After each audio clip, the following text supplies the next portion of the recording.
بسم اللہ الرحمن الرحیم۔ السلام علیکم ورحمۃ اللہ وبرکاتہ۔ ابو عبیدہ رضی اللہ عنہ نے انطاکیہ کی طرف پیش قدمی کا حکم دے دیا۔ حسب معمول خالد بن ولید رضی اللہ عنہ اپنے گھوڑ سوار دستے کے ساتھ ہر اول میں جا رہے تھے۔ انطاکیہ چونکہ رومیوں کا آخری بڑا قلعہ اور اہم مقام رہ گیا تھا اور وہ رومی فوج کا مرکز بھی تھا، اس لیے توقع تھی کہ وہاں یرموک جیسا خونریز معرکہ ہوگا۔ ابو عبیدہ رضی اللہ عنہ اور خالد بن ولید رضی اللہ عنہ نے اپنے مجاہدین کو آگاہ کر دیا تھا کہ آگے کیا خطرہ ہے۔ سب سے بڑا خطرہ تو یہ تھا کہ مجاہدین کی اس فوج کو مدینے سے نکلے 4 سال ہو چکے تھے اور وہ مسلسل لڑ رہے تھے۔ جہاں تک جسموں کا تعلق تھا وہ ختم ہو چکے تھے، اب تو یہ روح کی قوت تھی جو انہیں انسانی سطح سے بہت اوپر لے گئی تھی۔ انہوں نے اپنے آپ کو اللہ کے حوالے کر دیا تھا، انہیں آرام نہیں ملتا تھا۔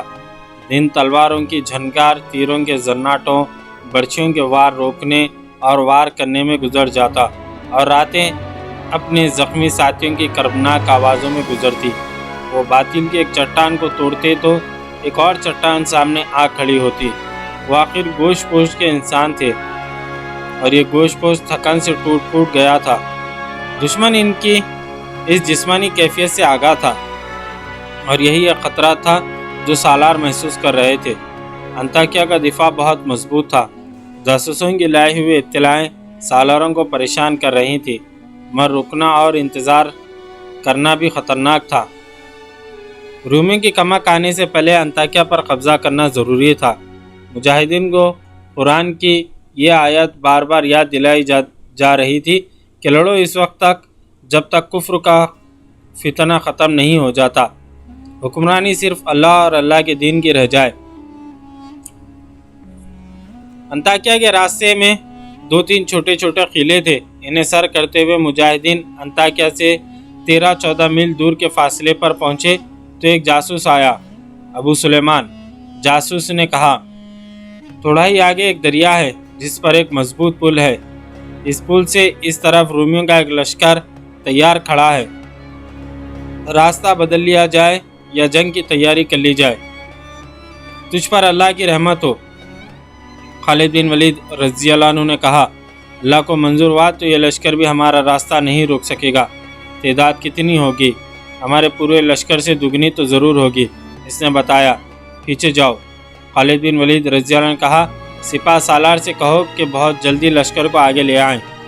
ابو عبیدہ رضی اللہ عنہ جب خالد بن ولید رضی اللہ عنہ سے آ ملے تو پورے لشکر نے جنگی ترتیب میں پیش قدمی کی۔ رومیوں کا لشکر زیادہ دور نہیں تھا۔ یہ مقام جہاں رومی لشکر مسلمانوں کا راستہ روکنے کھڑا تھا، انطاکیہ سے 12 میل دور تھا۔ رومی سالار نے یہ دانشمندی کی تھی کہ دریا کو اپنی پشت پر رکھا تھا۔ اسی مقام پر بڑا مضبوط پل تھا، یہ بھی رومیوں کے عقب میں تھا۔ خالد بن ولید رضی اللہ عنہ نے حسب معمول توقف نہ کیا، آمنے سامنے آتے ہی اپنے رسالے کو خاص انداز سے حملہ کرنے کا حکم دے دیا۔ اس سے ان کا مقصد یہ تھا کہ رومیوں کی ترتیب بکھر جائے یا وہ سکڑ جائیں۔ اس خصوصی رسالے کے سوار ضرب لگاؤ اور ادھر ادھر بھاگ جاؤ کے اصول پر حملے کرتے تھے۔ جب دشمن کی جمعیت بکھرنے لگی تو ابو عبیدہ رضی اللہ عنہ نے دشمن کے ایک پہلو پر حملہ کر دیا۔ پیچھے دریا تھا۔ خالد بن ولید رضی اللہ عنہ کی کوشش یہ تھی کہ دشمن کو اتنا پیچھے دھکیل دیا جائے کہ دریا اس کے لیے مصیبت بن جائے یا اسے اتنا آگے لایا جائے کہ اس کے عقب میں جانے کے لیے گھوڑ سواروں کو جگہ مل جائے۔ ابو عبیدہ رضی اللہ عنہ اور خالد بن ولید رضی اللہ عنہ کے حملے اسی نوعیت کے تھے جس سے مقصد حاصل کیا جا سکتا، لیکن رومی لشکر کا سالار بھی تجربہ کار اور جنگی قیادت اور چالوں کا ماہر تھا۔ اس نے اپنے دستوں کو ترتیب میں منظم رکھا اور مسلمانوں پر حملے کیے اور مسلمانوں کے حملے روکے بھی۔ اس طرح جنگ زیادہ سے زیادہ خونریز ہوتی چلی گئی۔ خالد بن ولید رضی اللہ عنہ نے رومی سالاروں کو دیکھ لیا اور اپنے چند ایک سواروں سے کہا کہ وہ رومیوں کے قلب میں گھسنے کی کوشش کریں۔ کئی ایک سوار اس کوشش میں جان پر کھیل گئے۔ آخر کچھ سوار رومی سالار تک جا پہنچے اور اس کے محافظوں کا حصار توڑ کر اسے ہلاک کرنے میں کامیاب ہو گئے۔ رومیوں کا پرچم گرتے ہی ان میں افراتفری مچ گئی اور وہ پسپا ہونے لگے۔ کچھ دریا میں کود گئے، باقی پل کے ذریعے دریا کے پار گئے۔ جتنی دیر میں مسلمان ان تک پہنچتے تھے وہ انطاکیہ کے قلعے کے اندر جا چکے تھے۔ ابو عبیدہ رضی اللہ عنہ اور خالد بن ولید رضی اللہ عنہ نے جا کر قلعے کا محاصرہ کر لیا۔ رومیوں کے لڑنے کا جذبہ میدان میں ہی ختم ہو گیا تھا۔ قلعے میں انہوں نے پناہ لی تھی۔ خالد بن ولید رضی اللہ عنہ نے کئی بار اعلان کروایا کہ قلعے کے دروازے کھول دیے جائیں ورنہ کسی کی جان بخشی نہیں ہوگی اور کوئی شرط قبول نہیں کی جائے گی۔ رومیوں کا لشکر جو اب پہلے جیسا طاقتور نہیں رہ گیا تھا بغیر سالار کے تھا۔ اندر سے ایک ایلچی باہر آیا جس نے ہتھیار ڈال دیے اور یہ شرط پیش کی کہ لشکر کو آزادی سے چلے جانے دیا جائے۔ مسلمان سالاروں نے یہ شرط مان لی۔ روم کی تمام تر فوج جو قلعے کے اندر تھی قلعے سے نکل گئی اور مسلمان انطاکیہ میں داخل ہو گئے۔ یہ 30 اکتوبر 638 عیسوی کا دن تھا۔ رومی کا آخری اور سب سے بڑا شہر بھی مسلمانوں کے ہاتھ آ گیا۔ اس کے بعد چھوٹی چھوٹی 2-4 جگہیں رہ گئی تھی جہاں رومی موجود تھے، لیکن وہ لڑنے کے لیے موجود نہیں تھے بلکہ انہیں بھاگ نکلنے کا کوئی راستہ نہیں مل رہا تھا۔ 638 عیسوی کے آخری مہینے تک شام پر مسلمانوں کا قبضہ مکمل ہو گیا اور وہاں رومیوں کا عمل دخل بالکل ہی ختم ہو گیا۔ قسطنطنیہ میں ہرقل عیسائیوں کے ایک وفد کے سامنے اپنے محل میں بیٹھا تھا۔ یہ وہی شہنشاہ ہرقل تھا جس کی آنکھوں کی ہلکی سی جنبش سے کئی انسانوں کو جلاد کے حوالے کر دیا جاتا تھا۔ یہی ہرقل تھا جس نے ابتدا میں مسلمانوں کو ہمیشہ کے لیے ختم کر دینے کو حکم دیا تھا۔ یہی ہرقل تھا جس نے حیرت کا اظہار کیا تھا کہ عرب کے ان بتوں کو اتنی جرت کیوں کر ہوئی کہ انہوں نے سلطنت روم کی سرحد کے اندر قدم رکھا ہے۔ اب تھوڑے ہی عرصے بعد وہی ہرقل اپنی عادی سلطنت مسلمانوں کے حوالے کر کے شگرس خوردی کے عالم میں اپنے دارالحکومت قسطنطنیہ میں بیٹھا تھا، جیسے کبھی نہ ہارنے والا جواری ہار گیا ہو اور اس کے پاس پھوٹی کوڑی بھی نہ ہو۔ تم لوگ مجھے کس طرح یقین دلا سکتے ہو کہ مسلمانوں کو ان علاقوں سے باہر نکال دو گے جو انہوں نے فتح کر لیے ہیں؟ ہرقل ان عیسائیوں سے کہہ رہا تھا، اگر تم میں اتنی جان ہوتی تو میں آج تمہارے سامنے اس طرح نہ بیٹھا ہوتا۔ شہنشاہ روم عیسائیوں کے وفد کے لیڈر نے کہا، اب یہ سوچنا بیکار ہے کہ شخص کا ذمہ دار کون ہے۔ ہم یہ مسئلہ لے کر آئے ہیں، وہ ایک بار سن لیں۔ آپ جس خطے کو مسلمانوں کے حوالے کر آئے ہیں وہ نہ آپ کا تھا اور نہ مسلمانوں کا، وہ ہمارا خطہ ہے۔ شکست آپ کی فوج کو ہوئی لیکن ایک غیر قوم کے غلام ہم بن گئے۔ مسلمانوں نے جزیہ ہم سے لیا ہے، یہ ہماری بے عزتی ہے۔ ہماری مجبوری یہ ہے کہ ہم مسلمانوں کے خلاف نہیں لڑ سکتے۔ ہم لڑیں گے، ہم اپنی جانیں قربان کرنے کو تیار ہیں، لیکن ہمیں آپ کی مدد کی ضرورت ہے۔ اگر آپ کمک بھیجنے کا وعدہ کریں تو ہم مسلمانوں کے خلاف جنگ کا اعلان کر دیتے ہیں۔ ہرقل ان عیسائیوں کی جو شام کے شمالی علاقوں کے رہنے والے تھے یہ باتیں اس طرح سن رہا تھا جیسے لوگ اس سے بھیک مانگنے آئے ہیں اور اسے ان لوگوں کے اس مسئلے کے ساتھ کوئی دلچسپی نہ ہو۔ حقیقت یہ تھی کہ ہرقل چاہتا یہی تھا کہ شام کے عیسائیوں کو مسلمانوں کے خلاف ایسی جنگ کے لیے تیار کرے جو بہت ہی طویل ہو تاکہ مسلمان شام کے علاقے میں الجھے رہیں اور روم کی سلطنت میں مزید آگے نہ بڑھیں۔ یہ جنگ شبخون قسم کی ہو سکتی تھی۔ بیشتر مورخوں نے لکھا ہے کہ ہرقل نے در پردہ شام کے قابل اعتماد پادریوں کو اکسایا تھا کہ وہ عیسائیوں کو مسلمانوں کے خلاف استعمال کریں۔ تاریخوں میں یہ بھی لکھا ہے کہ عیسائی تیار ہو گئے تھے۔ عیسائیوں کا یہ وفد جو اس کے پاس بیٹھا تھا اس سے بے خبر تھا کہ جو تجویز وہ پیش کرنے آئے ہیں اس پر ہرقل پہلے ہی کام کر رہا ہے۔ اس وقت پر وہ یہ ظاہر کرنا چاہتا تھا کہ انہیں مدد دے کر وہ ان پر بہت بڑا احسان کر رہا ہے۔ ہرقل نے انہیں کہا کہ وہ واپس جا کر اپنے پادریوں سے ملے اور پادری انہیں بتائیں گے کہ اس تجویز پر کس طرح عمل درآمد ہوگا۔ اس نے انہیں یہ بھی بتایا کہ عیسائی جب مسلمانوں پر جگہ جگہ حملہ شروع کریں گے تو ہرقل انہیں کمک کی صورت میں اپنی فوج دے گا۔ مسلمانوں نے اپنے جاسوس تمام علاقے میں پھیلا رکھے تھے، جن میں ایسے جاسوس بھی تھے جو عیسائی بن کر عیسائیوں کے ساتھ رہتے اور پادریوں کے مرید بنے ہوئے تھے۔ ان میں سے بعض شام سے نکل کر جنوبی ترکی تک چلے گئے۔ یہ علاقہ سلطنت روم کا حصہ تھا۔ ایک روز ایک جاسوس نے شمالی شام کے جاسوسوں سے رپورٹیں لے کر ابو عبیدہ رضی اللہ عنہ کو آ کر بتایا کہ عیسائی وسیع پیمانے پر جنگی تیاریاں کر رہے ہیں اور ہرقل انہیں کمک دینے کا وعدہ کیا ہے۔ اس کے بعد 2 جاسوس اور آئے جنہوں نے اس قسم کی رپورٹیں دی۔ اس سے بڑی خوفناک صورت سامنے آئی۔ عیسائیوں کا اجتماع بہت زیادہ تھا۔ ابو عبیدہ رضی اللہ عنہ اور خالد بن ولید رضی اللہ عنہ کو احساس تھا کہ عیسائیوں کے خلاف ٹکر بہت خطرناک ہوگی۔ اس کی وجہ یہ تھی کہ رومی جن علاقوں سے بھاگے تھے وہ ان کے نہیں تھے، وہ تو بھاگ کر اپنی سلطنت میں جا پناہ گزین ہوئے تھے۔ یہ خطے دراصل عیسائیوں کے تھے۔ مسلمانوں کی اطاعت قبول کر کے انہیں کوئی معاشی یا معاشرتی یا مذہبی پابندی نہیں تھی، لیکن وہ مسلمانوں کی غلامی قبول کرنے پر آمادہ نہیں تھے۔ لڑائی کی صورت میں اگر انہیں شکست ہوتی تو ان کے لیے کوئی پناہ گاہ نہیں تھی، اس لیے انہوں نے جنگ کی تیاریاں ایسے پیمانے پر کی تھی جو ان کی فتح کا باعث بن سکتی تھی۔ جاسوسوں سے جو رپورٹیں لی گئی کہ لڑنے والے عیسائی کی تعداد کتنی ہوگی، ان کے ہتھیار کیسے ہوں گے اور ان کی قیادت کیسی ہوگی، خیال کیا جاتا تھا کہ قیادت رومی سالار کریں گے، کیونکہ عیسائیوں کے پاس قیادت کے لیے کوئی سالار نہیں تھا۔ اگر کوئی تھا بھی تو مسلمان سالاروں کی ٹکر کا نہیں ہو سکتا تھا۔ پھر بھی جو صورتحال پیدا ہو گئی تھی وہ مسلمانوں کے لیے بہت بڑے خطرے کا باعث بن سکتی تھی۔ ابو سلیمان ابو عبیدہ بن جراح رضی اللہ عنہ نے خالد بن ولید رضی اللہ عنہ سے مشورے لینے کے لیے کہا، شام میں ہماری حکومت نوزائیدہ ہے، ہمارے قدم ابھی جمے نہیں، اگر ہم نے کوئی خطرہ مول لے لیا اور حالات ہمارے خلاف ہو گئے تو ہم پسپا ہو کر مدینے تک زندہ بھی نہیں پہنچ سکیں گے۔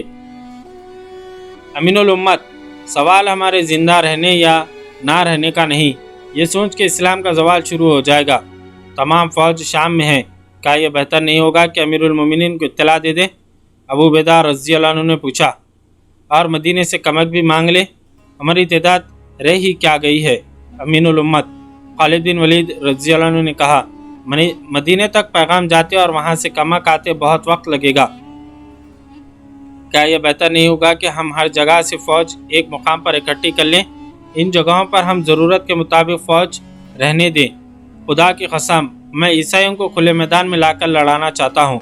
یہ باتیں حمص میں ہو رہی تھی، وہاں دوسرے سالار بھی تھے۔ ان سب کی رائے یہ تھی کہ حمص کے اندر رہیں اور عیسائیوں کو آنے دیں کہ وہ محاصرہ کر لیں۔ ابو عبیدہ رضی اللہ عنہ کو اکثریت کی رائے کے مطابق فیصلہ کرنا پڑا۔ انہوں نے اپنے ان دستوں کو بھی حمص میں بلایا جو ارد گرد کے علاقوں میں تھے۔ اس کے ساتھ ہی ابو عبیدہ رضی اللہ عنہ نے ایک تیز رفتار قاصد کے ہاتھ خلیفہ رسول عمر بن خطاب رضی اللہ عنہ کو پیغام بھیجا، جس میں انہوں نے تفصیل سے لکھوایا کہ عیسائیوں نے ہرقل کی پشت پناہی میں کیا صورتحال پیدا کر دی۔ ابو عبیدہ رضی اللہ عنہ نے یہ بھی لکھوایا کہ وہ حمص میں قلعہ بند ہو کر لڑیں گے۔ 638 عیسوی کا سال شروع ہو چکا تھا۔ 1.5-2 مہینے اور گزر گئے تو ایک روز عیسائیوں کا جم غفیر حمص میں آ پہنچا اور شہر کا محاصرہ کر لیا۔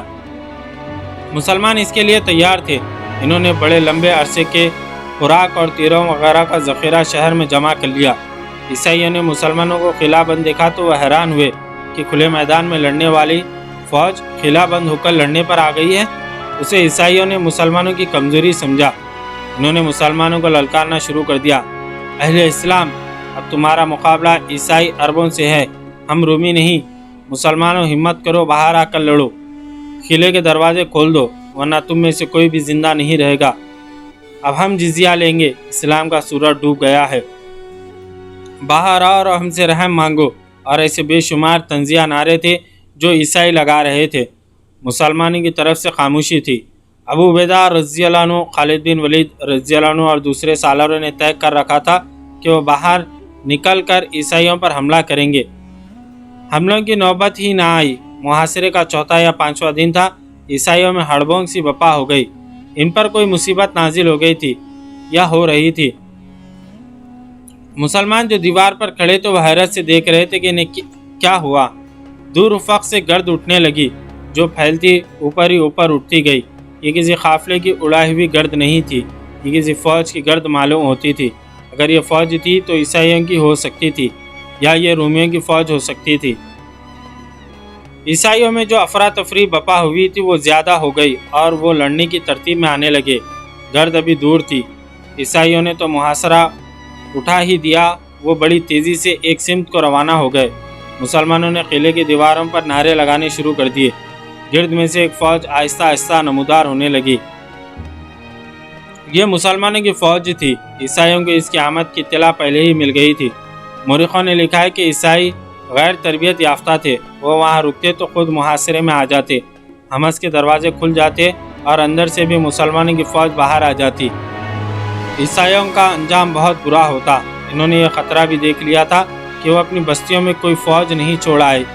لڑائی کی صورت میں مسلمان انہیں شکست دے کر ان بستیوں پر ٹوٹ پڑیں گے۔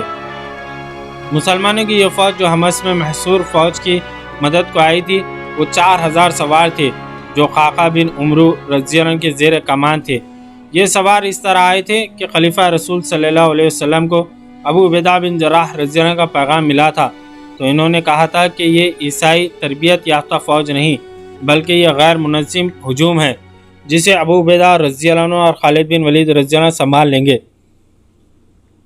لیکن کمک ضروری ہے۔ چنانچہ انہوں نے سعد بن ابی وقاص رضی اللہ عنہ کو جو عراق میں مقیم مسلمانوں کی فوج کے سپہ سالار تھے حکم بھیجا کہ 3 سالاروں کو عیسائیوں کے علاقے جزیرے کی طرف بھیج دو۔ ان سالاروں میں سہیل بن عدی، عبداللہ بن عتبہ اور ایاز بن غنم رضی اللہ عنہ بھی شامل تھے۔ عمر بن خطاب رضی اللہ عنہ نے حکم نامے میں یہ بھی لکھا کہ سالار قعقاع بن عمرو رضی اللہ عنہ کو 4000 سوار دے کر ابو عبیدہ رضی اللہ عنہ کی مدد کے لیے حمص بھیج دیا جائے۔ اس طرح قعقاع بن عمرو رضی اللہ عنہ محصور مسلمانوں کی مدد کو پہنچ گئے۔ انہیں معلوم نہیں تھا کہ حمص عیسائیوں کے محاصرے میں ہے۔ انہیں دیکھ کر ہی عیسائی محاصرہ اٹھا کر چلے گئے۔ امیر المومنین نے ٹھیک کہا تھا کہ یہ عیسائی کوئی منظم فوج نہیں، یہ عیسائیوں نے خود ہی ثابت کر دیا، اور اس کے ساتھ ہی عیسائیوں نے یہ بھی ثابت کر دیا کہ مسلمانوں کو عیسائیوں پر اعتماد نہیں کرنا چاہیے، اور مسلمان ارض شام کی فتح کو اس وقت تک مکمل نہ سمجھے جب تک کہ وہ اندرونی خطروں کو بھی ختم نہ کر لیں۔ عیسائیوں کے اس جنگی اقدام سے واضح ہو گیا کہ ہم مذہب ہونے کی وجہ سے یا مسلمان نہ ہونے کی وجہ سے ان کی دلچسپیاں اور وفاداریاں رومیوں کے ساتھ ہیں۔ خلیفہ رسول صلی اللہ علیہ وسلم کے حکم کے مطابق جزیرے کے تمام علاقے کو مسلمانوں نے اپنی عمل داری میں لے لیا۔ عیسائیوں کے خلاف کوئی کارروائی نہیں کی گئی۔ اگر کہیں عیسائیوں نے مسلح مزاحمت کی تو ان کے خلاف جنگی کارروائی کی گئی۔ شمالی سرحد کو تخریب کاری سے بچانے کے لیے ابو عبیدہ بن جراح رضی اللہ عنہ نے سرحد پار جا کر حملے شروع کر دیے۔ اس سے شام میں امن و امان ہو گیا۔ عمر بن خطاب رضی اللہ عنہ نے عدل و انصاف میں شہرت پائی۔ عدل فاروقی ضرب المثل کے طور پر استعمال ہوتا ہے۔ ان کے عدل کی لاٹھی سے سب یکساں طور پر ہانکے جاتے۔ ان کی لاٹھی غربت اور عمارت، رنگ و نسل، آقا اور غلام کو نہیں پہچانتی تھی۔ اس دور میں خالد بن ولید رضی اللہ عنہ کے ٹکر کا کون سا ایسا سالار تھا جس نے اسلام کو ارض شام، اردن اور فلسطین تک پھیلا دیا؟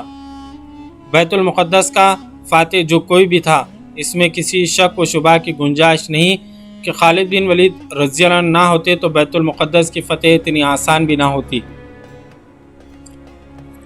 عمر بن خطاب رضی اللہ عنہ ذاتی طور پر جانتے تھے قیصر و کسریٰ کے خلاف بعض فتوحات اس لیے ممکن ہو سکتی تھی کہ خالد بن ولید رضی اللہ عنہ غیر معمولی طور پر دلانہ فیصلے کیے تھے۔ ابو عبیدہ بن جراح رضی اللہ عنہ ٹھنڈے مزاج کے سالار تھے۔ اگر خالد بن ولید رضی اللہ عنہ ان کے ساتھ نہ ہوتے تو رومیوں کے خلاف اتنی تیزی سے اتنی زیادہ کامیابیاں حاصل نہیں کی جا سکتی۔ خود عمر بن خطاب رضی اللہ عنہ خالد بن ولید رضی اللہ عنہ کے متعارف تھے، لیکن عمر بن خطاب رضی اللہ عنہ کو جب خالد بن ولید رضی اللہ عنہ کے خلاف ایک ایسی بات کا پتہ چلا جو اسلام کی روح کے منافی تھی اور جسے عمر بن خطاب رضی اللہ عنہ نظر انداز بھی کر سکتے تھے، تو انہوں نے فوری کارروائی کا حکم دیا۔ عمر بن خطاب رضی اللہ عنہ نے سوچا تک نہیں کہ خالد بن ولید رضی اللہ عنہ کی جو قدر و قیمت ہے وہ اتنی زیادہ ہے کہ یہ چھوٹا سا الزام ہضم بھی کیا جا سکتا ہے۔ بعض مورخوں نے لکھا ہے کہ عمر بن خطاب رضی اللہ عنہ نے مسند خلافت پر بیٹھتے ہی تمام دستوں میں ایک ایک دو مقبر رکھ دیے تھے جو سالاروں اور دیگر عہدیداروں کی ذاتی سرگرمیوں پر نظر رکھتے تھے۔ جب شام میں امن و امان ہو گیا اور خالد بن ولید رضی اللہ عنہ کو خنسرین کا حاکم بنا دیا گیا۔ عمر بن خطاب رضی اللہ عنہ کو مدینے میں اطلاع ملی کہ خالد بن ولید رضی اللہ عنہ نے ایک شاعر کو جس کا نام اشعث بن قیس تھا 10,000 درہم صرف اس لیے انعام کے طور پر دیے کہ اس نے خنسرین میں جا کر خالد بن ولید رضی اللہ عنہ کے فتوحات کو خراج تحسین پیش کرنے کے لیے ایک قصیدہ پڑھا۔ اشعث بن قیس بنو کندہ کا سردار تھا۔ اس نے شاعری اور مدح سرائی کو پیشہ بنا لیا تھا۔ وہ اور اس جیسے چند اور شاعر سالاروں اور حاکم وغیرہ کے یہاں جاتے، قصیدہ پڑھتے اور تحفے تحائف انعام و اکرام وصول کرتے۔ اس زمان میں اشعث خنسرین خالد بن ولید رضی اللہ عنہ کے جا پہنچا۔ خالد بن ولید رضی اللہ عنہ امیر باپ کے بیٹے تھے۔ انہوں نے غربت دیکھی ہی نہیں تھی، شہزادوں کی طرح پلے بڑے تھے۔ یہ تو ان کی عظمت تھی کہ صحیح معنوں میں شہزادہ ہوتے ہوئے انہوں نے آدھی عمر میدان جنگ میں پیش قدمیوں میں زمین پر سوتے اور گھوڑے کی پیٹھ پر گزار دی۔ وہ تابان خوش ذوق تھے، فیاض تھے، ہر حسین چیز کے دلدادہ تھے۔ انہوں نے اس شاعر کو جو انعام دیا تھا وہ اپنی جیب سے دیا تھا۔ اس وقت سالار اس سے زیادہ امیر ہوتے تھے، جس کی وجہ یہ تھی کہ دشمن کے جس سالار کو وہ ذاتی مبازرت میں شکست دیتے تھے، ان کی تمام تر مال و دولت کے خود حقدار ہوتے تھے۔ اس کے علاوہ انہیں مال غنیمت سے بھی حصہ ملتا تھا۔ خالد بن ولید رضی اللہ عنہ نے دشمن کے بے شمار سالاروں کو ذاتی مقابلوں میں قتل کیا تھا۔ ان کے مال و اموال خالد بن ولید رضی اللہ عنہ کے حصے میں آئے تھے۔ تاریخ گواہ ہے کہ خالد بن ولید رضی اللہ عنہ نے اتنا مال و دولت اپنے پاس رکھا ہی نہیں تھا۔ مورخوں نے لکھا ہے کہ شام کی جنگ ختم ہوئی تو خالد بن ولید رضی اللہ عنہ نے اپنے سوار دستے کے سواروں کو اپنی جیب سے نقد انعامات دیے تھے۔ ان کے سوار دستے نے جو کارنامے کر دکھائے تھے وہ ہم بیان کر چکے ہیں۔ وہ اس سے بھی بڑے انعام کے حقدار تھے، لیکن خلافت مدینہ کی نگاہ میں انعام کا تصور کچھ اور تھا، اور وہی اسلام کی روح کے عین مطابق تھا۔ عمر بن خطاب رضی اللہ عنہ نے تاریخ اسلام کے مشہور مؤذن بلال رضی اللہ عنہ کے ہاتھ ابو عبیدہ بن جراح رضی اللہ عنہ کو ایک تحریری حکم نامہ بھیجا۔ خالد بن ولید کو مجاہدین کی جماعت کے درمیان کھڑا کرو، اس کے سر سے دستار اتارو، دستار سے اس کے ہاتھ پیٹھ کے پیچھے باندھو، ٹوپی بھی اس کے سر سے اتار دو، پھر اس سے پوچھو کہ اس نے ایک شاعر اشعث بن قیس کو انعام اپنی جیب سے دیا ہے یا مال غنیمت سے۔ اگر وہ اقبال کرے کہ مال غنیمت سے دیا ہے تو اسے خیانت میں پکڑو، اگر اس نے اپنی جیب سے دیا ہے تو اس پر اسراف کا الزام عائد کرو۔ ان میں سے جس الزام کا بھی وہ اعتراف کرتا ہے، اس کی پاداش میں اسے اس کے موجودہ عہدے سے معزول کر دو اور اس کی جگہ تم خود کام کرو۔ یہ عربوں کا رواج تھا کہ جس پر کوئی الزام ہوتا اس کے ہاتھ اس کی پگڑی سے باندھ کر لوگوں کے سامنے پوچھا جاتا کہ اس نے یہ جرم کیا ہے یا نہیں۔ ایک عام آدمی کے ساتھ یہی سلوک ہوتا تھا، لیکن عمر بن خطاب رضی اللہ عنہ نے خالد بن ولید رضی اللہ عنہ جیسے عظیم اور تاریخ ساز سالار کو بھی عام آدمی کی سطح پر کھڑا کر دیا۔ مورخوں نے لکھا ہے کہ ابو عبیدہ بن جراح رضی اللہ عنہ نے یہ حکم نامہ پڑھا تو ان پر سناٹا طاری ہو گیا۔ اگر عمر بن خطاب رضی اللہ عنہ ابو عبیدہ بن جراح رضی اللہ عنہ کو تھوڑی سی بھی اجازت دے دیتے کہ وہ تحقیقات اپنے طور پر کریں تو ابو عبیدہ بن جراح رضی اللہ عنہ خالد بن ولید رضی اللہ عنہ کے ساتھ یہ طریقہ اختیار نہ کرتے، لیکن وہ جانتے تھے کہ عمر بن خطاب رضی اللہ عنہ ڈسپلن، عدل و انصاف کے معاملے میں کس قدر سخت ہیں۔ اس وقت ابو عبیدہ بن جراح رضی اللہ عنہ حمص میں اور خالد بن ولید رضی اللہ عنہ خنسرین میں تھے۔ ابو عبیدہ بن جراح رضی اللہ عنہ نے قاصد کو بھیجا کہ وہ خنسرین سے خالد بن ولید رضی اللہ عنہ کو بلائیں۔ قاصد نے جب خالد بن ولید رضی اللہ عنہ کو پیغام دیا تو خالد بن ولید رضی اللہ عنہ اچھل کر اٹھے۔ خدا کی قسم، خالد بن ولید رضی اللہ عنہ نعرہ لگانے کے انداز میں کہا، مجھے ایک اور جنگ لڑنے کے لیے بلایا گیا ہے۔ خالد بن ولید رضی اللہ عنہ اس خوشی کو دل میں بسائے حمص پہنچے کہ رومیوں یا بازنطینیوں کے خلاف کوئی بڑی جنگ لڑی جانے والی ہے، لیکن وہ جب ابو عبیدہ بن جراح رضی اللہ عنہ کے سامنے گئے تو ابو عبیدہ بن جراح رضی اللہ عنہ کے چہرے پر اداسی کے آثار دیکھے۔ امین الامت خالد بن ولید رضی اللہ عنہ نے ان کے پاس بیٹھتے ہوئے پوچھا، کیا وہ غلط ہے جو میں سمجھ کر آیا ہوں؟ ابو سلیمان، ابو عبیدہ بن جراح رضی اللہ عنہ نے غم سے بوجھل آواز میں خالد بن ولید رضی اللہ عنہ سے کہا، امیر المومنین نے تجھ پر الزام عائد کیا ہے کہ تو نے 10,000 درہم اشعث کو دیے ہیں۔ وہ اگر مال غنیمت سے دیے ہیں تو یہ خیانت کا جرم ہے، اور اگر اپنی جیب سے دیے ہیں تو یہ فضول خرچی ہے جو اسلام کی نگاہ میں ناجائز ہے۔ بلال یہی جواب لینے آیا ہے۔ خالد بن ولید رضی اللہ عنہ کا رد عمل یہ تھا کہ ان پر خوشی طاری ہو گئی۔ ابو عبیدہ بن جراح رضی اللہ عنہ ایک بار پھر پوچھا، لیکن خالد بن ولید رضی اللہ عنہ کے منہ سے ایک الفاظ بھی نہ نکلا۔ دراصل ابو عبیدہ بن جراح رضی اللہ عنہ چاہتے تھے کہ خالد بن ولید رضی اللہ عنہ کچھ نہ کچھ ضرور کہیں تاکہ وہ طریقہ اختیار نہ کرنا پڑے جو امیر المومنین نے اختیار کرنے کو لکھا تھا۔ خالد بن ولید رضی اللہ عنہ پر ایسا اثر ہوا کہ انہوں نے بلال رضی اللہ عنہ کی طرف دیکھا بھی نہیں۔ آخر ابو عبیدہ بن جراح رضی اللہ عنہ نے بلال رضی اللہ عنہ کی طرف دیکھا۔ اس کا مطلب یہ تھا کہ بلال عربوں کے رواج کے مطابق خالد بن ولید رضی اللہ عنہ سے بیان لے۔ بلال رضی اللہ عنہ پورا حکم لے کر آئے تھے، انہوں نے کارروائی مکمل کر کے جانا تھا۔ خالد بن ولید رضی اللہ عنہ نے تھوڑی سی مہلت مانگی جو انہیں دے دی گئی۔ یہ مہلت تو انہیں ملنی ہی تھی کیونکہ دستور کے مطابق تمام فوج کو اکٹھا کرنا تھا جس کے سامنے خالد بن ولید رضی اللہ عنہ اعتراف جرم کرانا تھا۔ خالد بن ولید رضی اللہ عنہ کی ایک بہن فاطمہ حمص میں رہتی تھی۔ خالد بن ولید رضی اللہ عنہ ان کے پاس گیا اور انہیں بتایا کہ عمر بن خطاب رضی اللہ عنہ نے ان پر کیا الزام عائد کیا ہے۔ بہن سے مشورہ لینے کی ضرورت یہ پیش آئی تھی کہ عمر بن خطاب رضی اللہ عنہ خالد بن ولید رضی اللہ عنہ قریبی رشتہ دار تھے۔ فاطمہ نے بڑے دکھ سے عمر بن خطاب رضی اللہ عنہ کے خلاف ایک بات کہہ دی۔ خالد بن ولید رضی اللہ عنہ پہلے ہی مغموم تھے اور کسی حد تک مشتعل تھے۔ انہیں اپنی بہن کا مشورہ اچھا لگا اور وہ واپس ابو عبیدہ بن جراح رضی اللہ عنہ کے پاس چلے گئے۔ امین الامت خالد بن ولید رضی اللہ عنہ نے کہا، میں نے کوئی جرم نہیں کیا، میں کوئی بیان نہیں دوں گا۔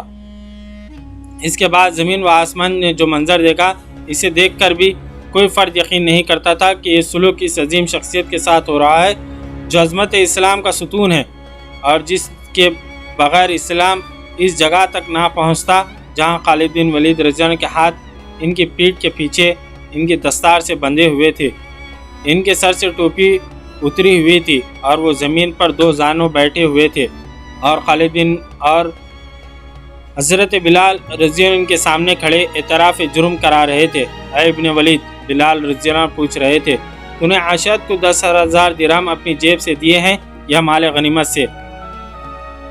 خالد بن ولید رضی اللہ عنہ کے چہرے کا رنگ اڑا ہوا تھا، وہ خاموش رہے۔ حضرت بلال رضی اللہ عنہ نے ایک بار پھر پوچھا۔ خالد بن ولید رضی اللہ عنہ پھر بھی خاموش رہے۔ ابن ولید، بلال نے کہا، میں امیر المومنین کے حکم کی تعمیل کر رہا ہوں، جواب دے دے، تو نے 10,000 درہم اشد کو اپنی جیب سے دیے تھے یا مال غنیمت سے؟ اپنی جیب سے۔ خالد بن ولید رضی اللہ عنہ آخر جواب دیا۔ بلال رضی اللہ عنہ نے ان کے ہاتھ کھول دیا اور اپنے ہاتھوں پگڑی ان کے سر پر رکھی۔ ہم سب پر امیر المومنین کے حکم کی تعمیل فرض ہے۔ حضرت بلال رضی اللہ عنہ نے کہا، ہم ہر سالار کی عزت کرتے ہیں۔ وہاں جتنی فوج تھی اس پر خاموشی طاری ہو گئی۔ اس خاموشی میں اضطراب چھپا ہوا تھا، ہر کسی کے چہرے پر گلہ اور شکوہ تھا۔ کم از کم خالد بن ولید رضی اللہ عنہ کے ساتھ ایسا سلوک نہیں ہونا چاہیے تھا، لیکن نظم و ضبط کا تقاضا تھا کہ ایک جائزہ کارروائی کے خلاف کوئی نہیں بول سکتا۔ ابو عبیدہ بن جراح رضی اللہ عنہ، بلال رضی اللہ عنہ کی بھی کیفیت یہ تھی کہ وہ آنکھیں اوپر کر کے نہیں دیکھتے تھے، ان کی نظریں زمین پر لگی ہوئی تھی۔ خالد بن ولید رضی اللہ عنہ اس خیال سے گھوڑے پر سوار ہوئے اور وہاں سے نکل آئے کہ معاملہ یہیں پر ختم ہو گیا ہے۔ 7-8 دن گزر گئے، خالد بن ولید رضی اللہ عنہ کو حکم نہ ملا۔ وہ حمص گئے اور ابو عبیدہ بن جراح رضی اللہ عنہ سے ملے۔ ابو سلیمان، ابو عبیدہ بن جراح رضی اللہ عنہ نے امیر المومنین کا حکم نامہ خالد بن ولید رضی اللہ عنہ کے سامنے کرتے ہوئے کہا، یہ پڑھ لو۔ یہ وہ حکم نامہ ہے جو امیر المومنین نے ابو عبیدہ بن جراح رضی اللہ عنہ کی طرف بھیجا تھا کہ خالد بن ولید رضی اللہ عنہ جو بھی اعتراف کریں انہیں معزول کر دیا جائے۔ تجھ پر اللہ کی رحمت و امین الامت۔ خالد بن ولید رضی اللہ عنہ نے ابو عبیدہ بن جراح رضی اللہ عنہ سے کہا، امیر المومنین کا یہ حکم مجھے اسی روز کیوں نہ سنا دیا؟ خدا کی قسم ابو سلیمان، ابو عبیدہ بن جراح رضی اللہ عنہ نے کہا، مجھے اندازہ تھا اس دکھ کا جو تجھے ہونا تھا، میں اپنی زبان سے تجھے دکھ نہیں دے سکتا۔ یہ دکھ میرے لیے بھی کم نہیں کہ تجھے معزول کر دیا گیا ہے۔ خالد بن ولید رضی اللہ عنہ خاموشی سے اپنے گھوڑے پر سوار ہوئے اور حمص سے نکل آئے۔ تاریخ یہ بتانے سے قاصر ہے کہ اس وقت خالد بن ولید رضی اللہ عنہ کیا سوچ رہے تھے، ان کی جذباتی دنیا میں کیسے کیسے زلزلے آ رہے تھے۔ انہوں نے اپنے جیب سے یہ انعام دیا تھا، اسے وہ جرم نہیں سمجھتے تھے، وہ یہی سمجھتے تھے کہ انہیں جو سزا دی گئی وہ بہت سنگین ہے۔ ان کی زندگی میں یہ دوسرا واقعہ تھا کہ وہ سوچوں اور خیالوں کی بھول بھلیوں میں بھٹکتے سفر کر رہے تھے۔ ایک روز جب وہ مکے سے مدینے کو تنے تنہا جا رہے تھے، انہوں نے مدینے جا کر رسول خدا صلی اللہ علیہ وسلم میں دست مبارک پر اسلام قبول کرنا تھا، اور اب وہ حمد سے اپنی معزولی کا حکم سن کر قنصرین کو جا رہے تھے۔ ان کے ذہن میں اضطراب کا رنج و عالم کا اور نہ جانے کیسی کیسی سوچوں کا طوفان اٹھتا تھا۔ وہ اس طوفان کے زناٹے سنتے جا رہے تھے۔ اس طرح یہاں پر 71ویں قسط اپنے اختتام کو پہنچی۔ کل ہم انشاءاللہ 72ویں اور آخری قسط لے کر آپ کی خدمت میں حاضر ہوں گے۔ جزاک اللہ خیر۔